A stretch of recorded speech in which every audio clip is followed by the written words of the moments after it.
وبركاته.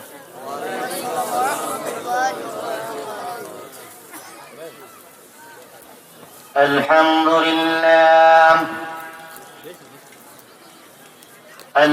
لله نحمده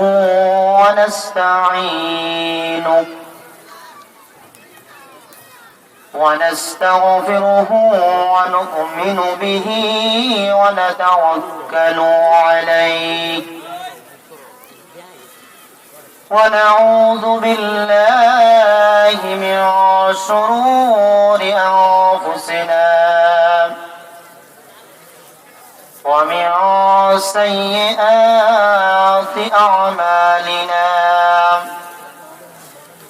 من يهده الله فلا مضل له ومن يضلله فلا هادي له.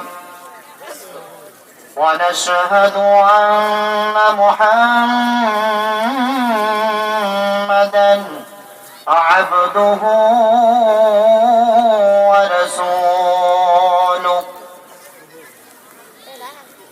أرسله بالحق بشيرا ونذيرا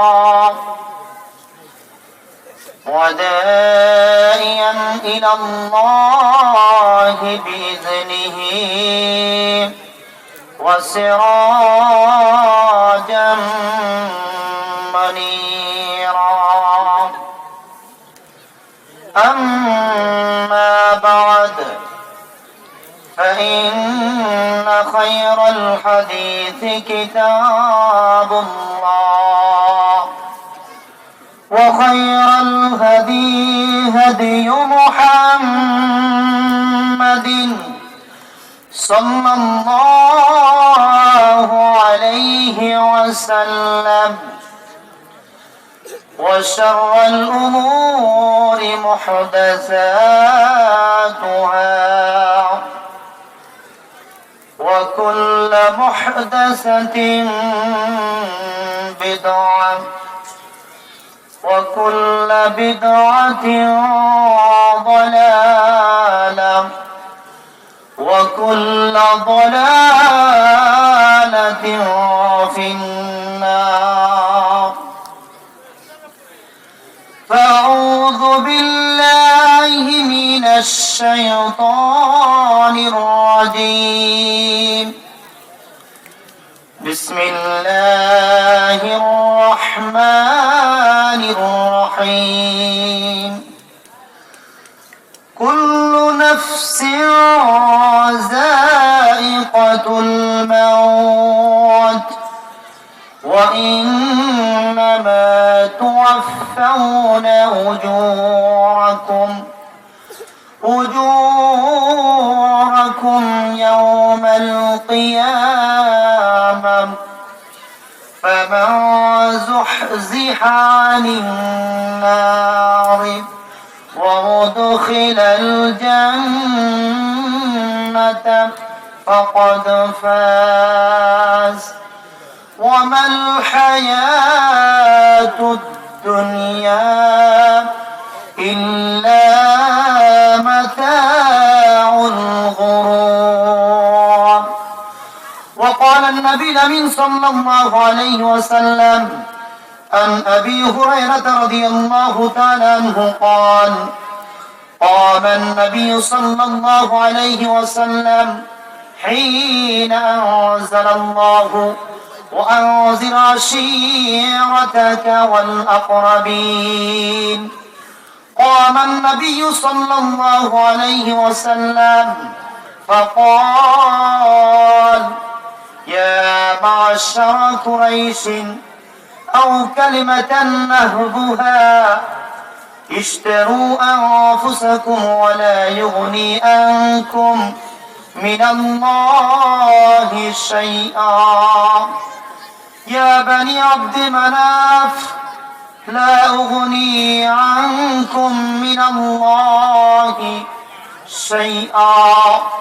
يا عباس بن عبد المطلب، لا أغني عنك من الله شيئا يا صفية عمة رسول الله صلى الله عليه وسلم لا أغني عنك من الله شيئا يا فاطمة بنت محمد سليني ما شئت من مالي ولا يغني عنك من الله شيئا رواه البخاري আলহামদুলিল্লাহ আমরা আবারও শুকরিয়া আদায় করছি সেই মহান রব্বুল ইজ্জত ওয়াল জালালের দরবারে যার অপার অনুগ্রহে বিশেষ অনুকম্পায়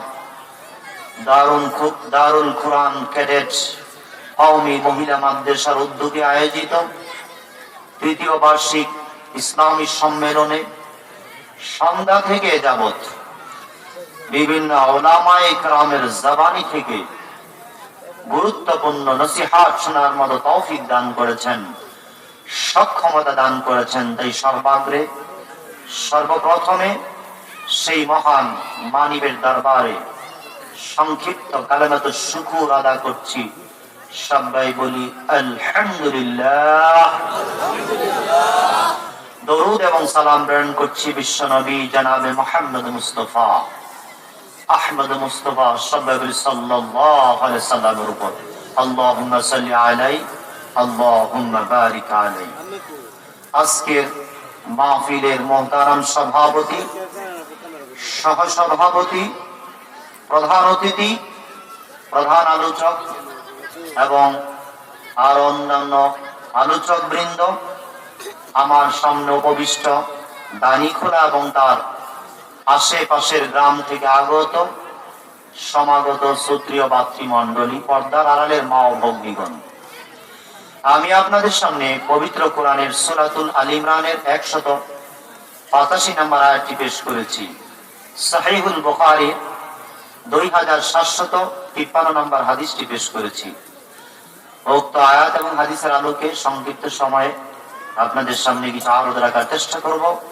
ওমা তাওফিকি ইল্লা বিল্লাহ আলাইহি তাওয়াক্কালতু ওয়া ইলাইহি উনীব রব্বি জিদনি ইলমা রব্বি ইয়াসসির ওয়া লা তুআসসির ওয়া তাম্মিম বিল খায়র রব্বি ইশরাহ লি সাদরি ওয়া ইয়াসসির লি আমরি ওয়াহলুল উকদাতাম মিন লিসানি ইয়াফকাহু কওলি আল্লাহুম্মা আনফা'নি বিমা 'allamtani وعلمني ما ينفعني وزدني علما سبحانك لا علم لنا إلا ما علمتنا إنك أنت العليم الحكيم يا شافع اشفي مرضي ومرض المسلمين يا شافع اشفي مرضي ومرض المسلمين। তো যাই হোক, আমি যে আয়াত এবং হাদিস শুনেছি তার আলোচ্য বিষয়সূচি হলো আল ওয়াজিবাতু ক্বাবলা আল মাউত, মৃত্যুর পূর্বের করণীয়, মৃত্যুর পূর্বে ভাবনা চিন্তা, মৃত্যুর পূর্বের টেনশন। পবিত্র কোরআন এবং সহিহ হাদিসের আলোকে দলিল এবং প্রমাণ ভিত্তিক, কথা কি বুঝতে পারলেন? দলিল এবং প্রমাণ ভিত্তিক আয়াত এবং হাদিস, এর বাইরে কথা বলার চেষ্টা করব না ইনশাআল্লাহ। তো আলহামদুলিল্লাহ, আমরা কিছুটা হলেও কষ্ট করে এখানে এসেছি, তাই না? আপনারা কিছুটা হলেও কষ্ট করে এখানে এসেছেন, তাই না? আজকে কি শীতটা কম না বেশি? একটু বেশি না? একটু বেশি না? অন্য দিনের তুলনায় একটু বেশি। তো আমরা যেই সময়টা এখানে ব্যয় করব, এটাকে আমরা সার্থক করতে চাই, এই সময়টাকে আমরা কাজে লাগাতে চাই। কথা বুঝতে পারতেছেন? আমার কিছু ভাইয়েরা যারা ল্যাব কাঁথার ভিতরে ঢুকে গিয়েছে, তারা কি নওবতে একটা ফজিলত পায় নাই? আমি স্টেজে বসে আছি অনেকক্ষণ যাব, শীত বেশি লাগলো, সোয়েটার গায়ে দিলাম, আর একটু বেশি লাগলো, মনে হয় পা বরফ হয়ে যাচ্ছে, তো সাদা পাজামার উপর ট্রাউজার পরিধান করলাম। মানুষে বলে বাবু মরে শীতে আর বাতে, কথা কি বুঝতে পারলাম? বাবুগিরি করে শরীরটাকে শীতে খাওয়ানো যাবে? অনেক আলখাল্লা, অনেক ড্রেস বক্তারা পরিধান করে, তাই না? তা আমি চিন্তা করলাম, ড্রেস পরতে গেলে শীতে আমাকে খাবে, আমার জাহানের উপর কি হবে? কষ্ট হবে। তো নিজের জীবনটাকে কষ্ট দেওয়ার কি নাই?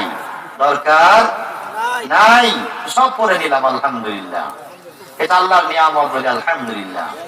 তো বলছিলাম, আমি আর আপনি সময়টাকে কাজে লাগাতে চাই। কাজে লাগানোর উপায়টা কি? কাজে লাগানোর উপায়টা কি? কিভাবে আলোচনা করলে, কিভাবে আলোচনা শুনলে আপনার আমার সময়টা কাজে লাগবে, সেটা আমরা একটু জেনে নিই, নাকি কন? সূরাতুল আরাফ 204 নম্বর আয়াত, আল্লাহ বলছেন, وَإِذَا قُرِئَ الْقُرْآنُ فَاسْتَمِعُوا لَهُ وَأَنصِتُوا لَعَلَّكُمْ تُرْحَمُونَ। যখন তোমাদের সামনে কোরআনকে পেশ করা হয়, এক, ফাসতামিউ লাহু, মনোযোগ দিয়ে শোনো। দুই, ওয়ানসিতু, চুপ থাকো। লাআল্লাকুম তুরহামুন, তাহলেই তোমরা দয়া পাবে, মায়া পাবে, আল্লাহর করুণা পাবে, আল্লাহর অনুগ্রহ পাবে। তাহলে কয়টা শর্ত? কয়টা? দুইটা। এক, মনোযোগ দিয়ে শুনতে হবে। দুই, চুপ থাকতে হবে। আপনাদের পরিবেশটা কিন্তু একটু এলোমেলো, তাই না? তো যারা এখানে সেখানে বসে আছেন, যারা গেটের সামনে দাঁড়িয়ে আছেন, আমি আপনাদেরকে বিনয়ের সাথে আহ্বান করছি, আলোচনা শুনবেন, নতুবা বাড়িতে চলে যাবেন। কথা কি বুঝতে পারলাম? বাড়িতে চলে গিয়ে ঘুমালে পাপ হবে না, কথা বুঝতেছেন? এখানে ডিস্টার্ব করলে কি হবে? পাপ হবে। এখানে ডিস্টার্ব করলে কি হবে? পাপ হবে।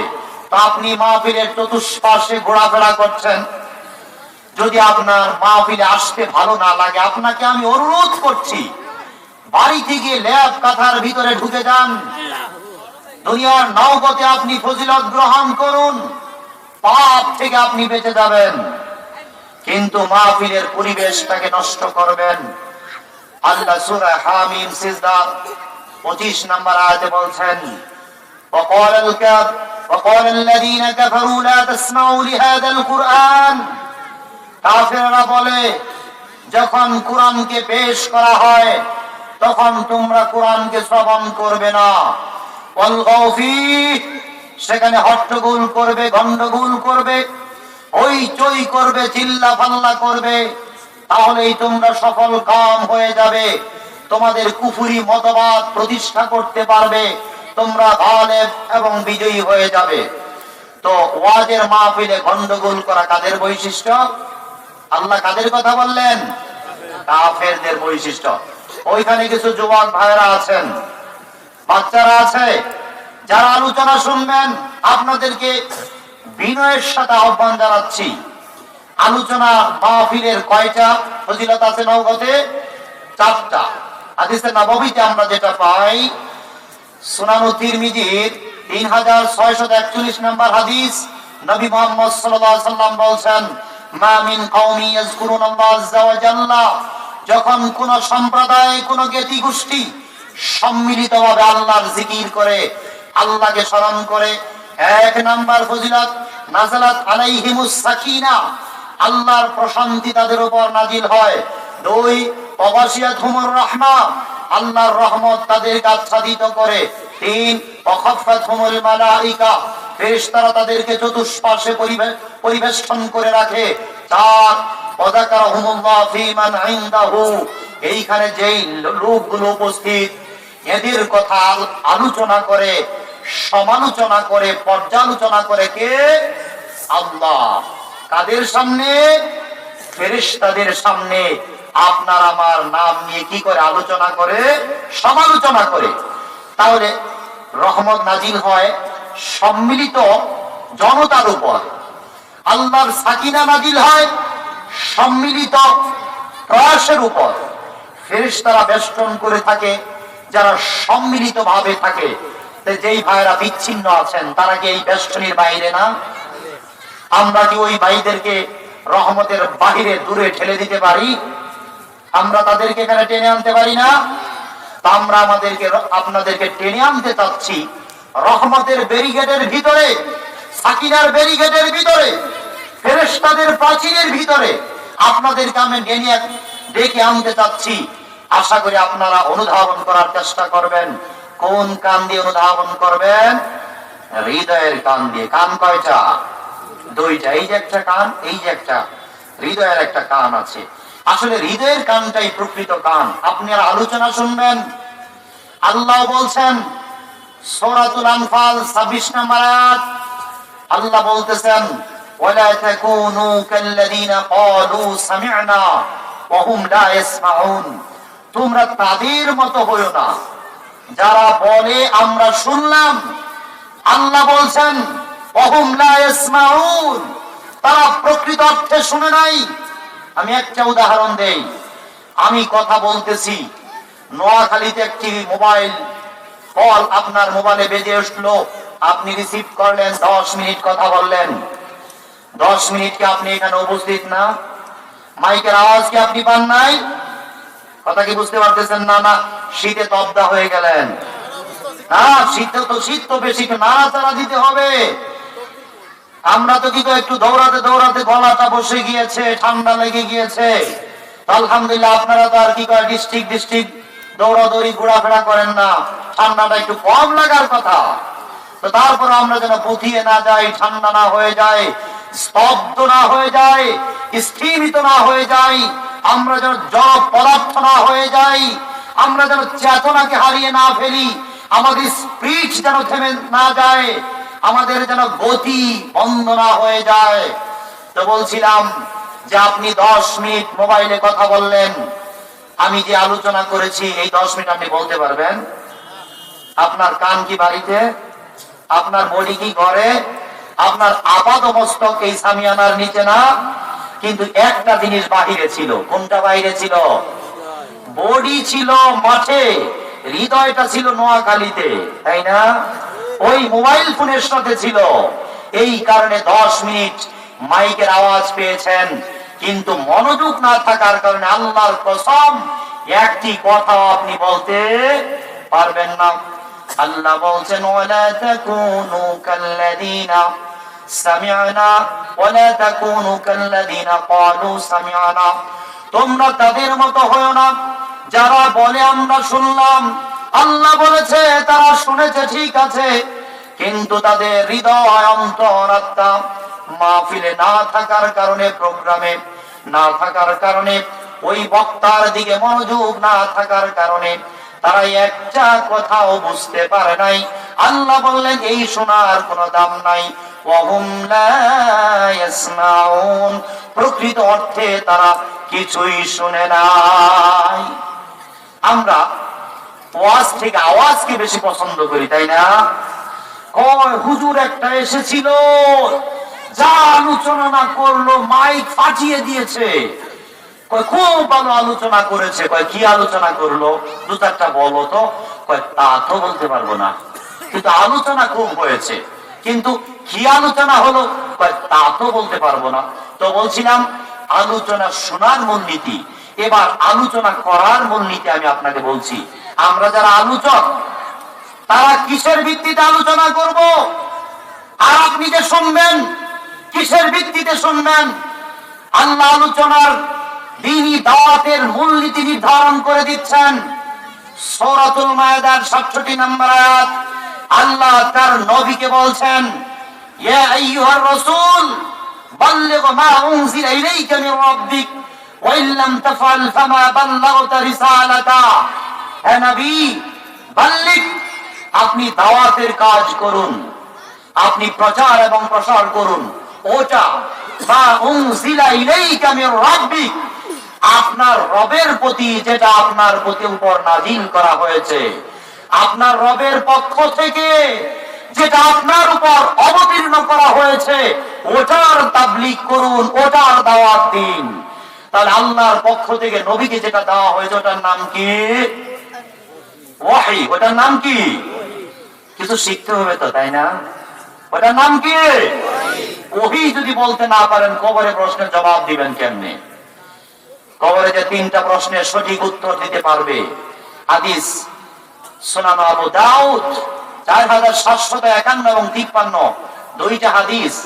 3টা প্রশ্নের সঠিক জবাব যে দিতে পারবে, 4র্থ নম্বরে ওই কবরের ফেরেশতা তাকে প্রশ্ন করবে, হে আল্লাহর বান্দা, মান রব্বুকা, রব তোমার আল্লাহ, ওয়া মা দীনুকা, দ্বীন তোমার ইসলাম, ওয়া মান হাযার রাজুল আল্লাযী বুইসা ফীকুম, এই লোকটাকে যাকে তোমাদের মধ্যে প্রেরণ করা হয়েছিল, তুমি বললে তার নাম নবী মুহাম্মদ সাল্লাল্লাহু আলাইহি ওয়াসাল্লাম।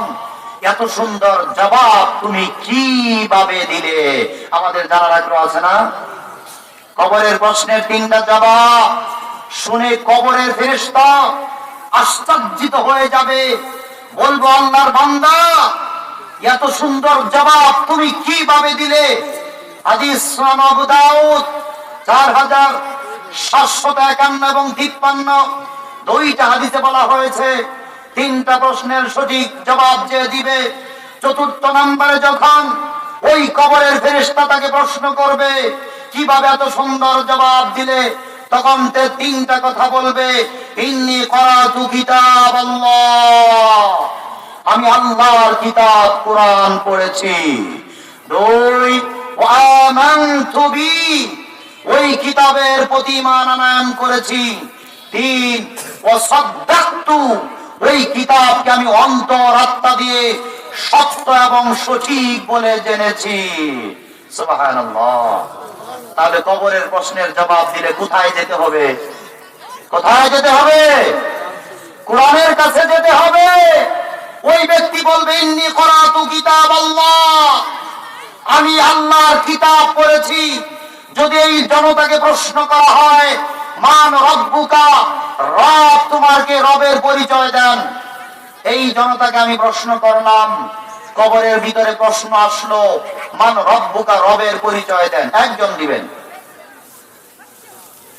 আল্লাহ তো রবের নাম, আল্লাহ তো রবের নাম, রবের পরিচয় দেন। কোরআন থেকে একটা পরিচয় দেন। রবের পরিচয় দিতে পারবেন না, তাহলে ইন্টারভিউ ফেল। কবরে কি ইন্টারভিউ কি ফেল? প্রশ্ন তো আউট হয়ে গিয়েছে। মূসা নবী যখন ফেরাউনের কাছে গেলেন, সূরাতুত তাহা 49 এবং 50 নম্বর আয়াত খুলে দেখুন। মূসা ফেরাউনকে জিজ্ঞাসা করলো, ফামান রব্বুকুমা ইয়া মূসা, হে মূসা তোমার রব কে, তোমার প্রভু কে?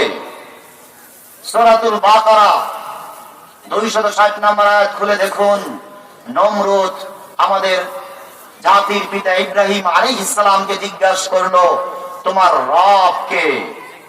আমাদের নবী মুহাম্মদ সাল্লাল্লাহু আলাইহি সাল্লামকে মক্কার কুফাররা জিজ্ঞাসা করলো, ও মুহাম্মদ সাল্লাল্লাহু আলাইহি সাল্লাম, তুমি যে এক আল্লাহর দিকে ডাকছো, আল্লাহটাকে, আল্লাহর পরিচয় কি? নবী বলে, আমি তো বলতে পারি না। নবী জিজ্ঞাসা করলেন জিবরাইলকে, ও জিবরাইল, আমি তো এই সহস্র জনতার সামনে আটকে গেলাম, তাদের প্রশ্নের মুখোমুখি হয়ে গেলাম, আমি তো সঠিক জবাব দিতে পারলাম না। মক্কার মুশরিকরা আমাকে বলল, ও মুহাম্মদ সাল্লাল্লাহু আলাইহি ওয়াসাল্লাম, তোমার রবের পরিচয় দাও। ও জিবরাইল, তুমি রবের পরিচয় বলে দাও। জিবরাইল চলে গেলেন কার কাছে? আল্লাহর কাছে। যে রব্বুল আলামিন, তোমার নবী রবের পরিচয় জানতে চায়, তোমার পরিচয় জানতে চায়। আল্লাহ, আমি তোমার নবীর কাছে গিয়ে তোমার কি পরিচয় দিব, কিভাবে তোমাকে উপস্থাপন করব? আল্লাহ রাব্বুল আলামিন কোরআনে ছোট্ট একটা সূরা দিয়ে দিলেন। সূরাটা আমিও জানি, আপনিও জানেন, আবাল বিদ্যা বনিতা সবাই সেটা মুখস্থ জানে। আল্লাহ রাসূল বললেন, কুল হুয়াল্লাহু আহাদ তাদিলু সুলুসাল কুরআন। এই ছোট্ট একটা কোরআন যদি, এই ছোট্ট একটা সূরা যদি কেউ একবার পাঠ করে, তাহলে কোরআনের 1/3 পড়ার সওয়াব হয়ে যায়। সুবহানাল্লাহ। এই সূরার এত মর্যাদা কেন? এই সূরাই হলো আল্লাহর পরিচয়। বলি সুবহানাল্লাহ। কবরের ফেরেশতা যদি বলে আল্লাহর পরিচয় দাও, কি বলবেন? কুল হুয়াল্লাহু আহাদ আল্লাহুস সামাদ লাম ইয়ালিদ ওয়া লাম ইউলাদ ওয়া লাম ইয়াকুল লাহু কুফুয়ান আহাদ। যদি বলে মান রব্বুকা, রবের পরিচয় দাও, সূরাতুল বাকারার 255 নম্বর আয়াত বলবেন আয়াতুল কুরসি আল্লাহুল্লাযী লা ইলাহা ইল্লা হুয়াল হাইয়ুল কাইয়্যুম।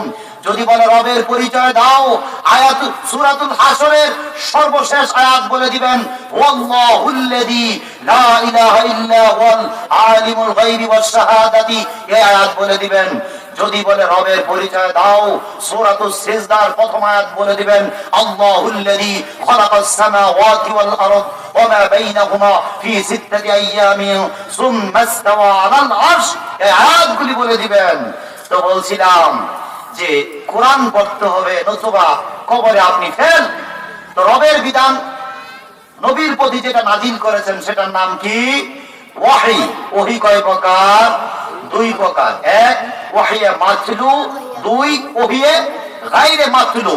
মাতলু মানে যেই ওহী তেলাওয়াত করা হয়, গায়রে মাতলু মানে যেই ওহীকে তেলাওয়াত করা হয় না। তাহলে আল্লাহ তার রাসূলকে বলছেন, হে নবী আপনি ওটার দাওয়াত দেন, ওটার তাবলীগ করুন যেটা আপনার প্রতি নাজিল করা হয়েছে। আর নবীর প্রতি যেটা নাজিল করা হয়েছে সেটার নাম ওহী। আর ওহী দুই প্রকার, একটা তেলাওয়াত করা হয় যেটার নাম হলো কোরআন। আমরা নামাজে কি পড়ি? আলহামদুলিল্লাহি রাব্বিল আলামিন আর রহমানির রহিম মালিকি ইয়াউমিদ্দিন। আমরা নামাজে কোরআন পড়ি না? না পাঠ করি? আন আবি হুরায়রা রাদিয়াল্লাহু তাআলা আনহু قال قال রাসূল সাল্লাল্লাহু আলাইহি ওয়াসাল্লাম, এগুলি পাঠ করি না? ওটা হাদিস, ওটা নামাজে পাঠ করা যাবে না। তো আল্লাহ তার নবীকে বলছেন ওয়াজ করুন এই দুইটা দিয়ে, কোরআন এবং হাদিস দিয়ে, এর বাইরে ওয়াজ করা যাবে না। মিশকাতুল মাসাবিহ 187 নম্বর 86 নম্বর হাদিস, নবী মুহাম্মদ সাল্লাল্লাহু আলাইহি ওয়াসাল্লাম বিদায়ের পূর্বক্ষণে তার জাতিকে সাবধান এবং সতর্ক করে বলছেন, তারাকতু ফীকুম আমরাইন লান তাদিল্লু মা তামাসসাকতুম বিহিমা কিতাবাল্লাহ ওয়া সুন্নাত রাসূলি। আমি চলে যাচ্ছি, আমি বিদায় নিয়ে চলে যাচ্ছি, আমি তোমাদের মধ্যে আর থাকবো না। তবে হ্যাঁ, আমি দুইটা জিনিস রেখে গেলাম। এই দুইটা বস্তুকে তোমরা যতক্ষণ পর্যন্ত দৃঢ়ভাবে ধারণ করবে, লান তাদিল্লু, কশিন কালেও তোমরা পথভ্রষ্ট হবে না। দুইটার এক নাম্বার হলো কিতাবাল্লাহ, আল্লাহর কিতাব। দুই নাম্বার হলো ওয়া সুন্নাত রাসূলি, তদীয় রাসূলের সুন্নাত। সুন্নাত মানে হলো হাদিস। তার মানে আল্লাহ রাসূল আমাদেরকে দুইটা বিষয়ের অনুসরণ করতে বলেছেন। এক কিতাব, আল্লাহর কিতাব। দুই ওয়া সুন্নাত রাসূলি, তদীয় রাসূলের সুন্নাত। সূরাতুল জুমআ খুলে দেখুন আল্লাহ কি বললেন, ওয়া ইউআল্লিমুহুমুল কিতাবা ওয়াল হিকমা।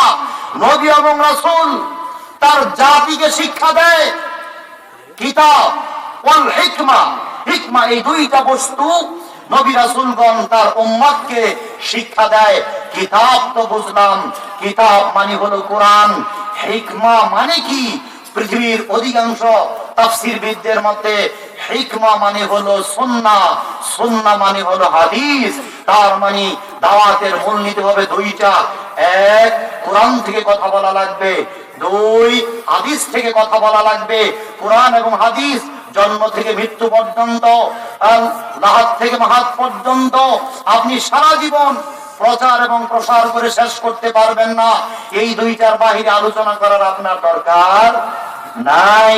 এই দুইটা বলে কি শেষ করা যাবে? জীবনে শেষ করা যাবে? বুখারীতে কয় হাজার হাদিস আছে? ৭৫৫৩টা। মুসলিমে কয়টা আছে? ৭৫৭২টা। মেশকাতে কত আছে? ৫৫০০। তিরমিজিতে কত আছে? প্রায় ৪০০০। আবু দাউদে কত আছে? প্রায় ৫০০০। কয়টা হাদিস আপনাকে আমি শোনাবো? এই হাদিস বলে কি এই মাঠ রাতের পর রাত, ঘন্টার পর ঘন্টা বলে শেষ করা যাবে? তাহলে কোরআন হাদিসের বাইরে কথা বলার কি নাই? দরকার এবং প্রয়োজন নাই। আল্লাহ তার নবীকে বলছেন, ওয়ালাউ তাকাওয়াল আলাইনা বা'দাল আকাবিল, হে নবী তুমি যদি নিজের পক্ষ থেকে একটা কথা আমার নামে চালিয়ে দাও, আমি তোমার ডান হাতকে ধরে ফেলবো, আমি তোমার কণ্ঠনালীকে কেটে দিব, কেউ তোমাকে বাঁচাতে পারবে না, কেউ তোমাকে ঠেকাতে পারবে না। তার মানে আল্লাহ কাকে সাবধান করছেন? নবীকে সাবধান করছেন।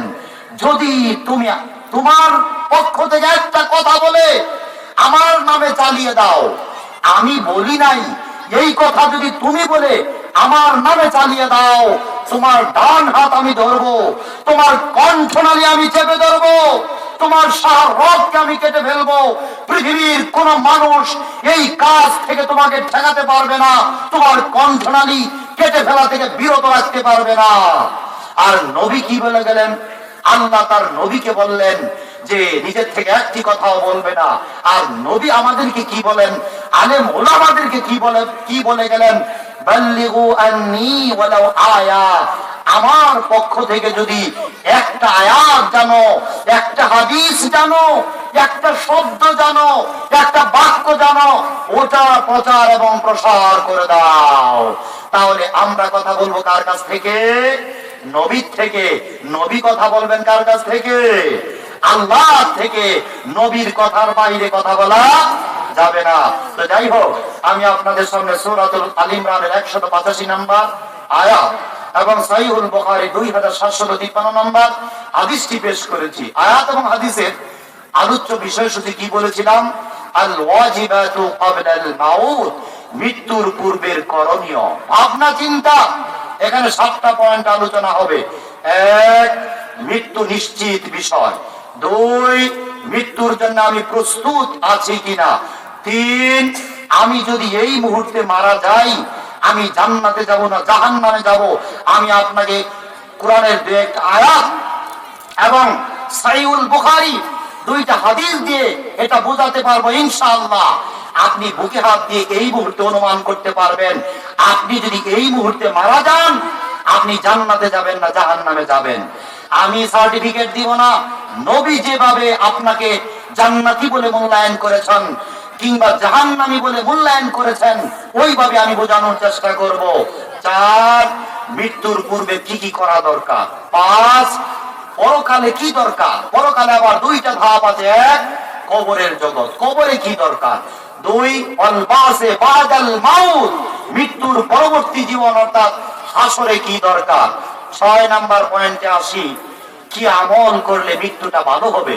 7 নাম্বার পয়েন্ট হলো বিশ্বনবী মুহাম্মদ সাল্লাল্লাহু আলাইহি ওয়াসাল্লাম মৃত্যুর পূর্বে 7টা দিন তিনি কিভাবে অতিবাহিত করেছেন, তার মৃত্যুর পূর্বের সময়টা কেমন ছিল, এটা জানা এই উম্মতের জন্য একান্ত জরুরি। নবী কিভাবে হাঁটি হাঁটি পা করে কিভাবে মৃত্যুর দিকে এগিয়ে গেলেন, নবী এটা জানতে পেরেছিলেন যে আমি আর বাঁচবো না। আমি আর আপনি সিগন্যাল যদি নাও পেয়ে থাকি, নবী সিগন্যাল পেয়ে গিয়েছিলেন। সূরাতুল আনবিয়ার 34 নম্বর আয়াত আল্লাহ নবীকে বলছেন, ওয়ামা জাআলনা লিবাশারিন মিন ক্বাবলিকাল খুলদ, হে নবী আমি আপনার পূর্বে পৃথিবীর কোন মানুষকে আমরত্ব দান করি নাই, স্থায়িত্ব দান করি নাই। আফাইন মিথ্যা, যদি আপনি মারা যান, ফাহুমুল খালিদুন, তাহলে এই লোকগুলো কি বেঁচে যাবে? পৃথিবীতে সবচেয়ে আদরের মানুষ কে ছিলেন? মুহাম্মদ সাল্লাল্লাহু আলাইহি সাল্লাম। তার থেকে আল্লাহর প্রিয় বান্দা জমিনে কেউ আছে? আল্লাহ বলছেন, আফাইন মিত্তা, হে নবী আপনি যদি মৃত্যুবরণ করেন, ফাহুমুল খালিদুন, তাহলে এই লোকগুলোকে চিরস্থায়ী হয়ে যাবে। তারা কি আমরণ লাভ করবে? তারা কি স্থায়িত্ব হয়ে যাবে? তারা কি মৃত্যুবরণ করবে না? তারা কি ভাবনা চিন্তা বাদ দিয়েছে যে তারা আর মরবে না? আবু বকর রাদিয়াল্লাহু তাআলা আনহু, হাদিস সহিহ বুখারী, নবী বিদায় হজ্জের পর মক্কা বিজয় হয়ে গেল, বিদায় হজ হয়ে গেল। আল্লাহ রাসূল একদিন দাঁড়িয়ে তার সাহাবীদের সামনে বললেন, ও আমার সাহাবারা শুনো, আল্লাহ তার এক বান্দাকে অফার করলেন, যে আমার বান্দা তুমি দুনিয়া চাও না পরকাল চাও? দুনিয়ার সুখ শান্তি ঐশ্বর্য প্রাচুর্য মোহাম্মদ সূর্য বীর্য বাহাদুরি ক্ষমতাহীন এগুলো চাও না পরকালে আল্লাহর কাছে যা আছে জান্নাতের নাজ নিয়ামত ওগুলো চাও? আল্লাহর ওই বান্দা দুনিয়ার সুখ শান্তি চায় নাই, পরকালের সুখ শান্তি আল্লাহর কাছে চেয়ে নিয়েছেন। সুবহানাল্লাহ।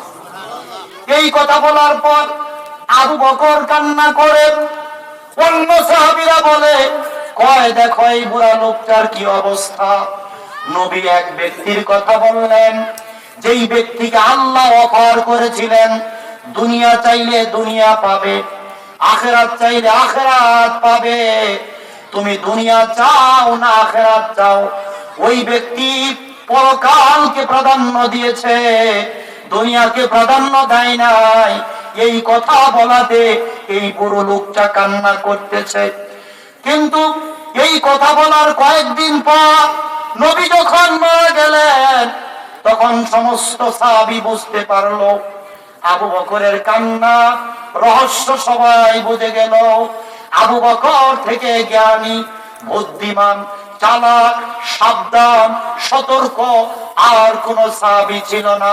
আবু বকর বুঝে গেলেন নবী ওই ব্যক্তির নাম বলে নাই, কিন্তু ওই ব্যক্তি আর কেউ নয়, ওই ব্যক্তি হলেন বিশ্বনবী মুহাম্মদ সাল্লাল্লাহু আলাইহি ওয়াসাল্লাম।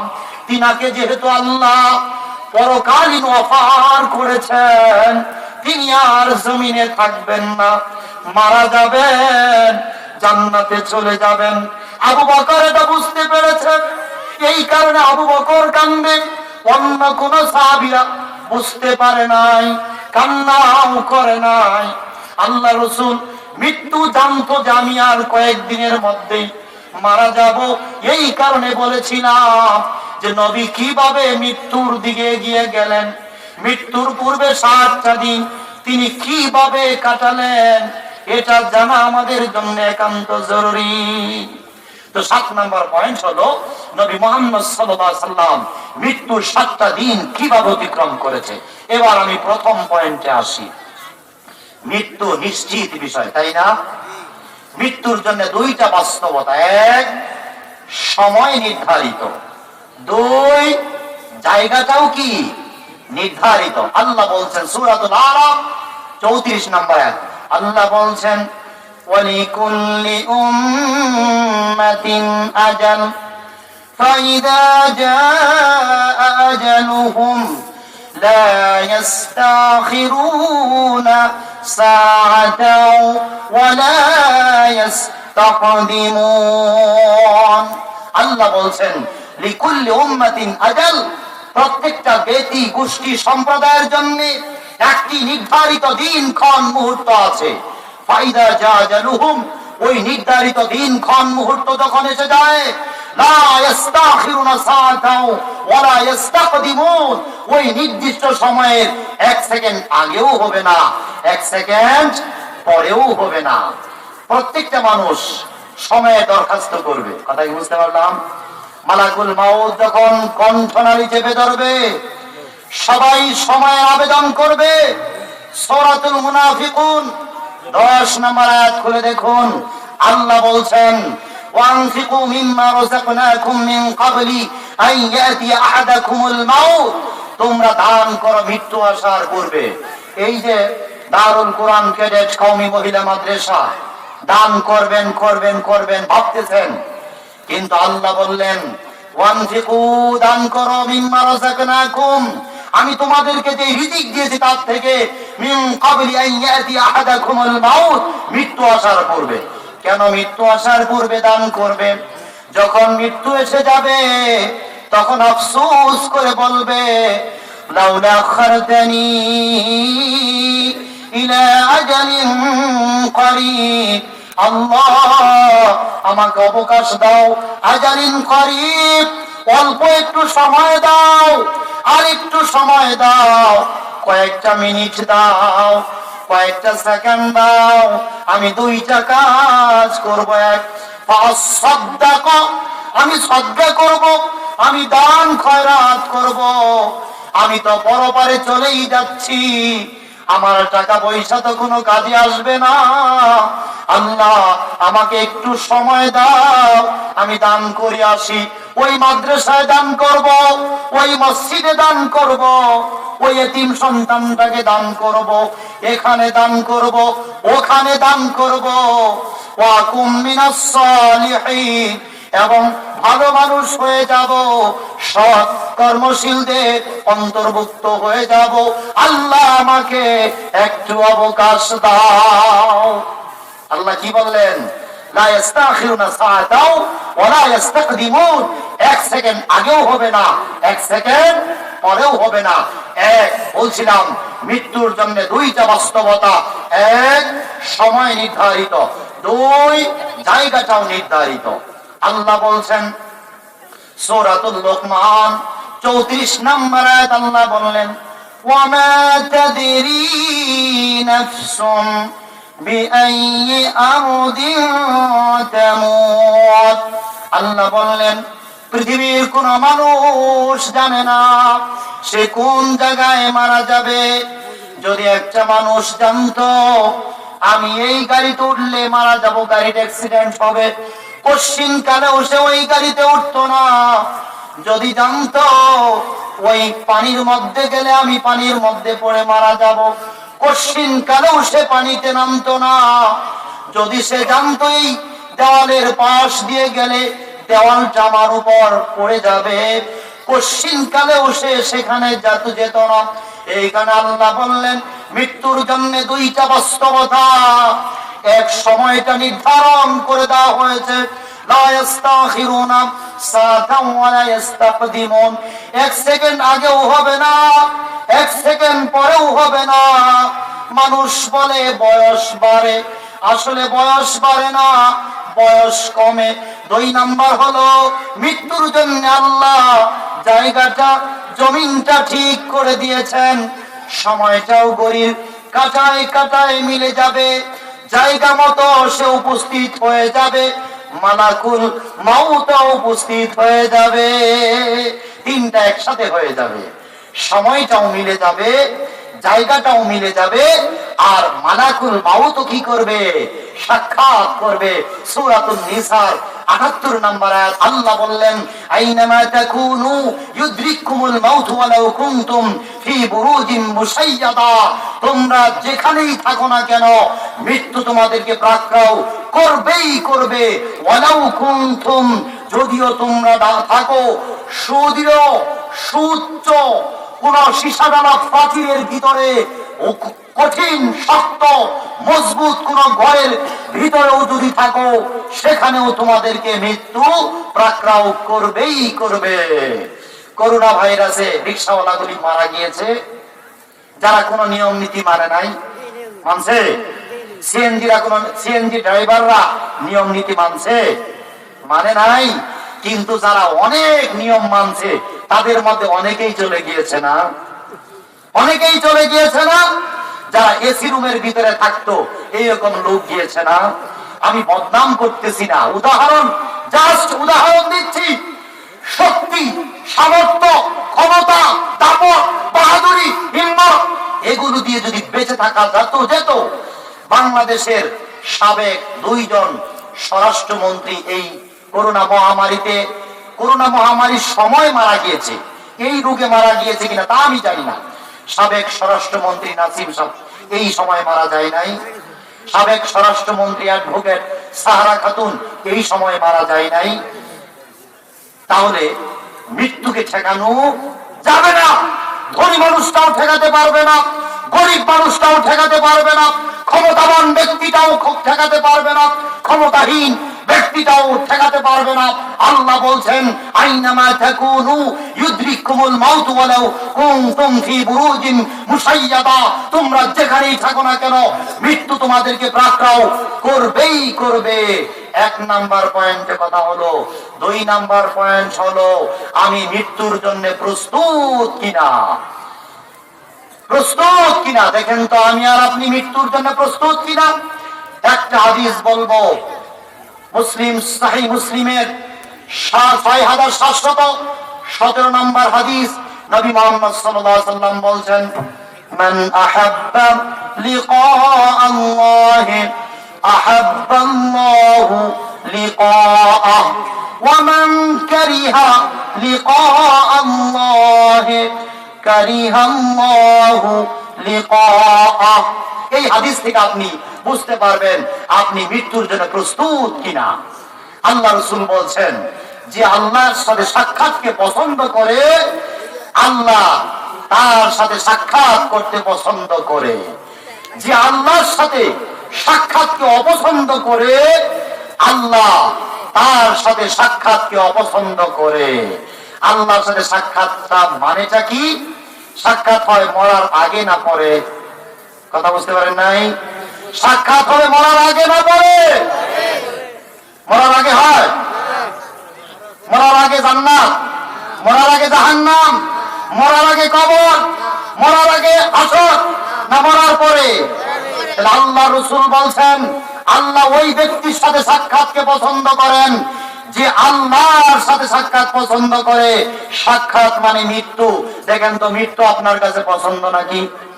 পছন্দ না। এটা ঠোঁটে বললেও অন্তর বলে না। আমরা সবাই মনে করি মারা যাব, কিন্তু এখন মারা যাব এটা বিশ্বাস হয় না।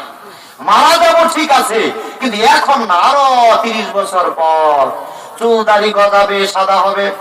আপনি যে মৃত্যুর জন্য প্রস্তুত না, 3টা পয়েন্ট আমি ধরিয়ে দেই। কোরআন হাদিস বাদ দিয়ে, উদাহরণ দিয়ে, একটা উদাহরণ দিলাম এখানে আমি আপনাকে। 3টা আমল, শারীরিক আমল, এই 3টা আমল দিয়ে আপনি কবরে ধরা পড়বেন। আপনি মৃত্যুর জন্য প্রস্তুত নন, এটা প্রমাণিত হয়ে যাবে। একটা উদাহরণ দিচ্ছি। আপনাকে যখন কবরে রাখা হয়, বলা হয় বিসমিল্লাহি ওয়া আলা মিল্লাতি রাসূলিল্লাহ, রাসূলের মিল্লাতে তোমাকে কবরে রাখা হলো। কিন্তু যখন আপনি কবরে গেলেন, আপনার মুখে দাড়ি নাই, আপনার 70 বছর বয়স, চুলগুলো কালো কিসকিসে, আপনার মুখ থেকে দুর্গন্ধ বের হয়। কয়টা কথা বললাম? 3টা কথা। কবরের ফেরেশতা যদি বলে তুমি তো রাসূলের মিল্লাত, এই কথা বলে তোমাকে কবরে রাখা হলো, কিন্তু তোমার শরীর স্বাস্থ্য, চেহারা দেখে এটা তো বুঝার কোনো উপায় নাই তুমি যে রাসূলের মিল্লাত। রাসূলের মিল্লাত হলো, নবীজি বলেছেন, হাদিস সহিহ বুখারী, জুজুস শাওয়ারিব ওয়া কুল্লিহা খালিফুল মাজুস, মুসকে খাটো করো, দাড়িকে লম্বা করো, অগ্নি পূজক এবং মূর্তি পূজকদের বিরোধিতা করো। তার মানে আপনার দাড়ি না থাকাতে এটা প্রমাণ করে আপনি মৃত্যুর জন্য এখনো প্রস্তুত নন, আপনি রাসূলের মিল্লাতের লোক নন। 2 নাম্বার, যদি ওই কবরের ফেরেশতা বলে, ও আল্লাহর বান্দা, 70 বছর বয়সে তোমার দাড়ি গজাই নাই, চুলগুলো কেন কালো দেখা? চুলগুলো তো এই বয়সে পেকে যাওয়ার কথা। তার মানে চুলের মধ্যে তুমি কালো কালি লাগিয়েছ, যেটা নবী হারাম করে দিয়েছেন। আর নবীর উম্মতের জন্য কালো কালি ব্যবহার করা হারাম। আপনি লাল কালার করতে পারেন, খয়েরি করতে পারেন, হলুদ করতে পারেন, কালো কালি ছাড়া পৃথিবীর যে কোনো কালার আপনি করতে পারেন, কোনো সমস্যা নাই। কালো কালি ব্যবহার করা হারাম করে দেওয়া হয়েছে। আল্লাহ রাসূল বলছেন, যেই ব্যক্তি কালো কালি ব্যবহার করলো, চুলগুলোকে কালার করলো, কিয়ামত দিবসে সে জান্নাতের সুগন্ধও পাবে না। আমি বুঝাতে চাচ্ছি আপনার মৃত্যুর জন্য প্রস্তুত কিনা। দাড়ি রাখেন না মানে বুড়ো হতে চান না। কালো কালি মানি আপনি যে বুড়ো হয়ে গিয়েছেন, এটা আপনার বিবি সাহেবকে এখনো বুঝতে দিবেন না যে আমি এখনো টকবগে কি যুবক। আর যদি আপনার বউ মারা দিয়ে থাকে, তাহলে তার কোনো কথাই নাই, বিয়ে তো সামনে একটা করা লাগবে, তাই না? এখনই কি আর দাড়ি মুছ পাকিয়ে দিলে হয়? কারণ দ্বিতীয় বউ তো ঘরে তুলতে হবে। কিন্তু আমি আপনাকে বলছি, আপনি তো ধরা পড়ে যাবেন। মুনকার, ওই যে কবরের ফেরেশতা যদি বলে দাড়ি নাই, রাসূলের উম্মত নও তুমি, তোমার মাথায় কালু কালী রসুলের উম্মত নাও তুমি। এবার তৃতীয় পয়েন্টে আসি, যারা আমরা বিড়ি, সিগারেট, তামাক, জর্দা, গুল ইত্যাদি সেবন করি, ওই রাত্রে আপনি সেবন করেছেন, ব্রাশ করেন নাই, ওই রাত্রিতে মারা গিয়েছেন, আপনার মুখে দুর্গন্ধ আছে? আছে? যারা বিড়ি সিগারেট খায় তাদের পাশে সালাত আদায় করলে কেমন শান্তি লাগে? অনেক শান্তি, তাই না? ভূমি এসে যায়, ভূমি এসে যায়। যদি যারা বিড়ি সিগারেট তামাক জর্দা পান করে তাদের সাথে যদি ওই ব্যক্তি দাঁড়ায় যে এগুলো পান করে না, সে নামাজ দিয়ে ওটার কল্পনাটাই বেশি করে, এক থেকে কখন আলাদা হব, এক থেকে কখন নাজাত পাবো, এক থেকে কখন মুক্তি পাবো, ওর সবারটাই নষ্ট হয়ে যায়। তো বলছিলাম আল্লাহ রসুল কি বললেন? কাঁচা পেঁয়াজ এবং রসুন খেয়ে মসজিদে আসবে না, ফেরেশতার কষ্ট হয়। কাঁচা পেঁয়াজ এবং রসুনে যদি কষ্ট হয়, বিড়িতে কষ্ট হয় না? তামাকে কষ্ট হয় না? জর্দায় কষ্ট হয় না? গুলে কষ্ট হয় না? হয় না? পেঁয়াজ এবং রসুনের গন্ধ আর ইত্যাদি যেগুলো বললাম, এগুলোর গন্ধ পার্থক্য কয় গুণ হবে? 1 গুণ, 2 গুণ, 3 গুণ, 10 গুণ, 20 গুণ, আমার তো মনে হয় 100 গুণ বেশি হবে। কথা কি বুঝতে পারলাম?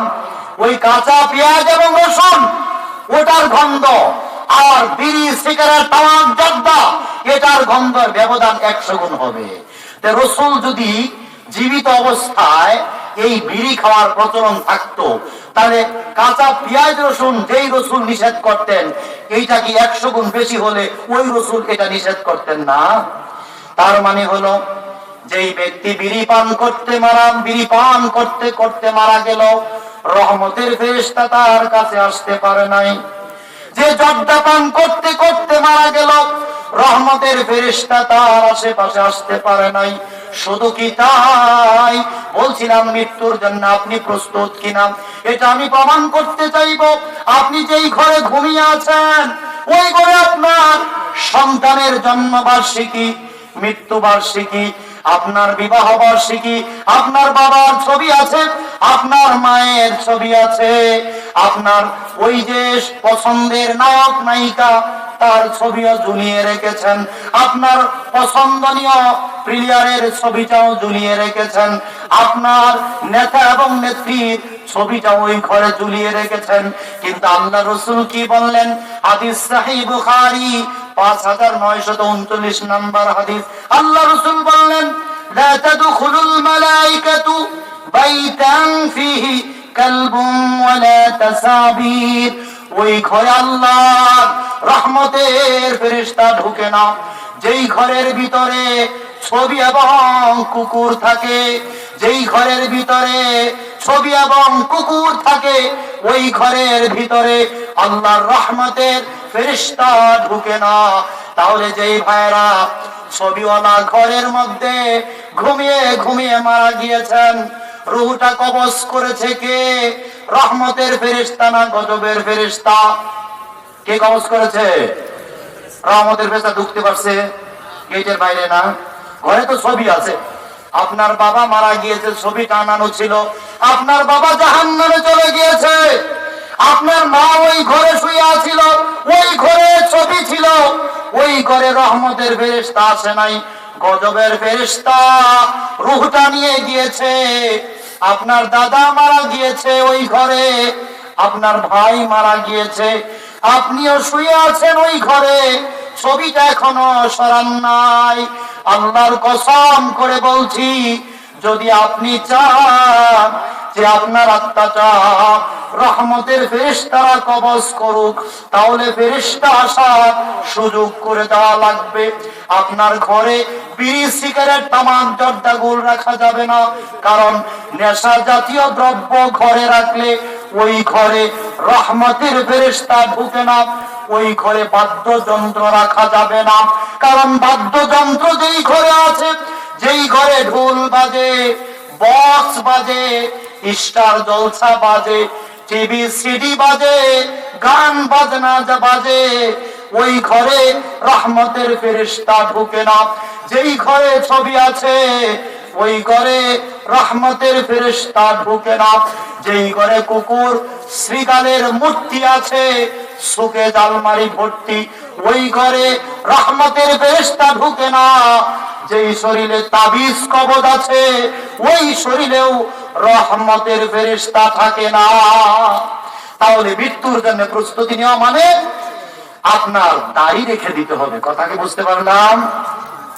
শেখ আব্দুর রাজ্জাক বিন ইউসুফ হাফিজাহুল্লাহ, তিনার প্রতিষ্ঠানে কিছুদিন খেদমত করার সুযোগ হয়েছিল। তিনি আলোচনায় কিন্তু একটা কথা বলে, ওয়াজের সাথে মুনাফিকি করবেন না, বলে না দাড়ি রেখে দিতে হবে, এটা মৃত্যুর জন্য প্রস্তুতি। কালো কালি ব্যবহার করা বন্ধ করতে হবে, এটা মৃত্যুর জন্য প্রস্তুতি। মানে আপনি যখন আয়নার সামনে দাঁড়ান আপনাকে এখন আর যুবক দেখা যায় না, একটু বুড়ো বুড়ো লাগে, মনটা দুর্বল। আর যখন আপনাকে যুবক লাগে তখন আপনি মনে করেন আমি এখন স্ট্রং, মরার অনেক দেরি। কিন্তু না, আল্লাহ রাসূল কি বলেছেন? আকসিরু যিকরা হাযিমিল লাযযাতিল মাউত, দুনিয়ার স্বাদ নষ্টকারী মৃত্যুকে তোমরা বেশি বেশি করে স্মরণ করো। তাহলে মৃত্যুকে স্মরণ করাই বুদ্ধিমানের কাজ। আর মৃত্যুকে দূরে ঠেলে দিয়ে অনেক দিন বেঁচে যাব, এটা কল্পনা করাটা বুদ্ধিমানের কাজ নয়। তো মৃত্যুর জন্য প্রস্তুতি নিবেন মানে আপনি মুখের দুর্গন্ধ বন্ধ করে দেন। যারা বিড়ি, সিগারেট, তামাক, জর্দা, গুল ইত্যাদি খেয়ে যারা ফুসফুসকে নষ্ট করেছেন তাদের আত্মহত্যা করার পাপ হতে পারে। যারা ক্যান্সারের সাথে জড়িত হয়েছেন আত্মহত্যার পাপ হতে পারে, কারণ এটাকে বলা হয় স্লো পয়জনিং।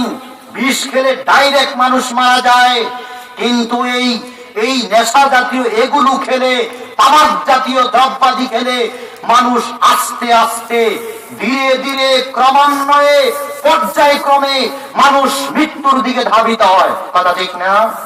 সিগারেটের গায়ে কি লেখা থাকে? ধূমপান স্বাস্থ্যের জন্য ক্ষতিকর, লেখা নাই? ওখানে ফুসফুসের গলার একটা ক্যান্সারের ছবি দেওয়া আছে না? এগুলো দেওয়ার পর যে খায় ও পাগল নাকি বুদ্ধিমান? যে আগুনে হাত দেয় ও পাগল না বুদ্ধিমান? এই মাঘ মাসের শীতে যে পানিতে ঝাঁপাইয়া পড়ে ও পাগল না বুদ্ধিমান? বুদ্ধিমান। ওইটার গায়ে লেখা এটা খেলে ক্যান্সার হবে, এটা খেলে তোমার কলিজা নষ্ট হয়ে যাবে, তোমার শ্বাসকষ্ট বেড়ে যাবে। তো যেটা খেলে ক্যান্সার হয় ওটা খাওয়ার কারণে যদি ক্যান্সার হয় আত্মহত্যা হবে না? পাহাড় থেকে লাফ দিয়ে মরে যদি আত্মহত্যা হয়, ট্রেনের নিচে ঝাঁপ দিয়ে মরলে যদি আত্মহত্যা হয়, বিষ খেয়ে মরলে যদি আত্মহত্যা হয়, তাহলে যেই বস্তুর গায়ে লেখা এটা খেলে ক্যান্সার হবে, এটা জানার পরও যদি কোন আল্লাহর বান্দা খেয়ে ক্যান্সারের সাথে আক্রান্ত হয়ে যায় তাহলে কি আত্মহত্যা হবে না? অবশ্যই হবে। মৃত্যুর জন্য প্রস্তুত মানে আপনাকে আজকেই এগুলো পরিহার করা লাগবে। আপনার শরীর থেকে তাবিজ ছিঁড়ে ফেলতে হবে, আপনার ঘর থেকে যার ছবি থাক বের করে দিতে হবে, আপনার সুকেস আলমারির ওই মূর্তিগুলোকে অপসারণ করা লাগবে, ওই টিভি ভেঙে ফেলতে হবে যেটার মধ্যে স্টার জলসা দেখানো হয়, ওই বক্সকে ঘর থেকে ফেলে দিতে হবে যেই বক্সের মাধ্যমে বাদ্যযন্ত্র গান বাজনাকে বাজানো হয়।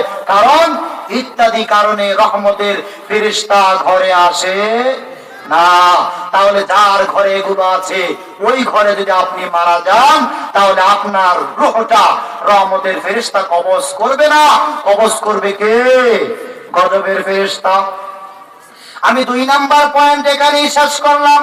3 নাম্বার পয়েন্টে আসি, আপনি জান্নাতি না জাহান্নামী। কথা কি বুঝতে পারলাম? এখন যদি আমি মারা যাই আমি জান্নাতে যাব না জাহান্নামে যাব, আমি 2টা আয়াত এবং একটা হাদিস বলবো ইনশাআল্লাহ। সূরাতুল বাকারার 94 নম্বর আয়াত আল্লাহ বললেন, قُلْ إِنْ كَانَتْ لَكُمُ الدَّارُ الْآخِرَةُ عِنْدَ اللَّهِ خَالِصَةً مِنْ دُونِ النَّاسِ فَتَمَنَّوُا الْمَوْتَ إِنْ كُنْتُمْ صَادِقِينَ। আল্লাহ বললেন তোমরা যদি মনে করো পরকালের দারুল আখিরাহ জান্নাতের ঘরের ওয়ারিস তোমরা, মিন দুনিন নাস, আর কোন মানুষ জান্নাতে যেতে পারবে না। ফাতামান্নাবুল মাউত, তাহলে মৃত্যু চাও, মৃত্যু কামনা করো। তাহলে মৃত্যু কি ভালো লাগে? আল্লাহ বললেন যদি মনে করো জান্নাতের ওয়ারিস তোমরা, তাহলে মৃত্যু কামনা করো। তার মানে মৃত্যু কামনা করার মতো দুঃসাহস থাকলে তুমি জান্নাতি, আর যদি দুঃসাহস না থাকে তুমি জাহান্নামী। সহিহ বুখারী 1367 এবং 1368 দুইটা হাদিস বলছি। আল্লাহ রাসূল বসে আছেন, ওই সময় মদিনায় মহামারী ছিল। একটি লাশ নিয়ে যাওয়া হলো, উপস্থিত জনতা বলল ইয়া রাসূলুল্লাহ, লোকটা ভালো ছিল। আল্লাহ রাসূল বলেন ওয়াজাবাত, আবশ্যক হয়ে গেল। পরক্ষণে আরেকটি লাশ নিয়ে যাওয়া হলো, উপস্থিত জনতা বলল ইয়া রাসূলুল্লাহ, লোকটা খারাপ ছিল। আল্লাহ রাসূল বলেন ওয়াজাবাত, আবশ্যক হয়ে গেল। ওমর বিন খাত্তাব দাঁড়িয়ে গেলেন, ইয়া রাসূলুল্লাহ, আগে বললাম লোকটা ভালো, আপনি বলেন আবশ্যক।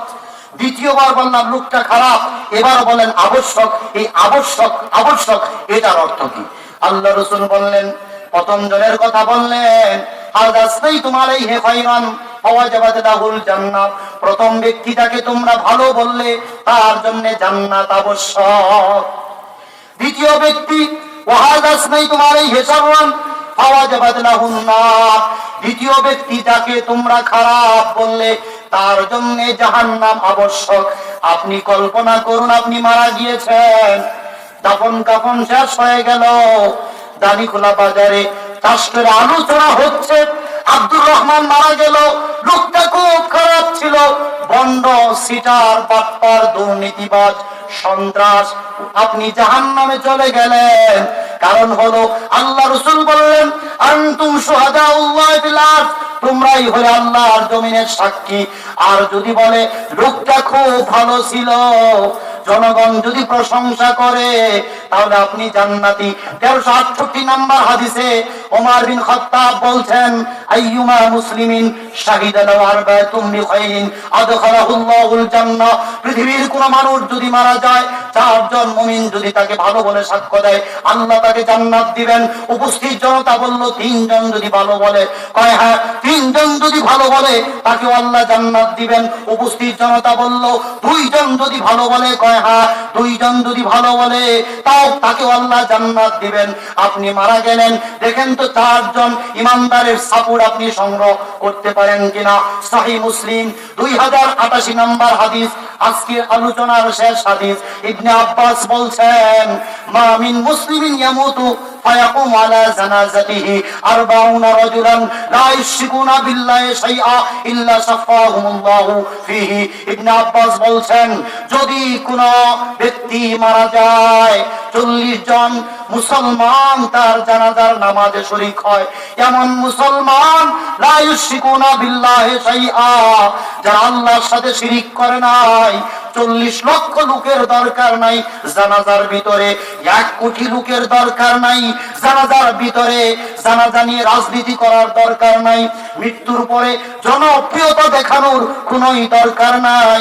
আল্লাহ রাসূল বলছেন 40 জন লোক যদি, এমন লোক যারা আল্লাহর সাথে শিরিক করে নাই, তারা যদি তোমার জন্য শাফাআত করে, তোমার জন্য সুপারিশ করে, ওই 40 জন লোকের শাফাআত আল্লাহ কবুল করবেন।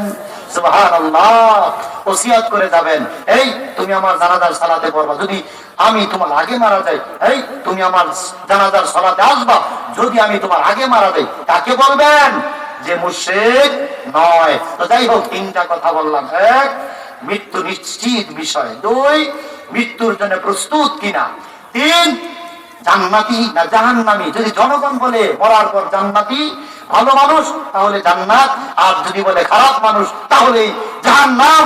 এবার আপনি জনপ্রিয়তা যাচাই করবেন। আকুলু কওলি হাযা আস্তাগফিরুল্লাহ লি ওয়া লাকুম ওয়া লিসাইরিল মুসলিমিন। সুবহানাকাল্লাহুম্মা ওয়া বিহামদিকা আশহাদু আল লা ইলাহা ইল্লা আনতা আস্তাগফিরুকা ওয়া আতুবু ইলাইক। আসসালামু আলাইকুম ওয়া রাহমাতুল্লাহি ওয়া বারাকাতুহু। আলহামদুলিল্লাহ।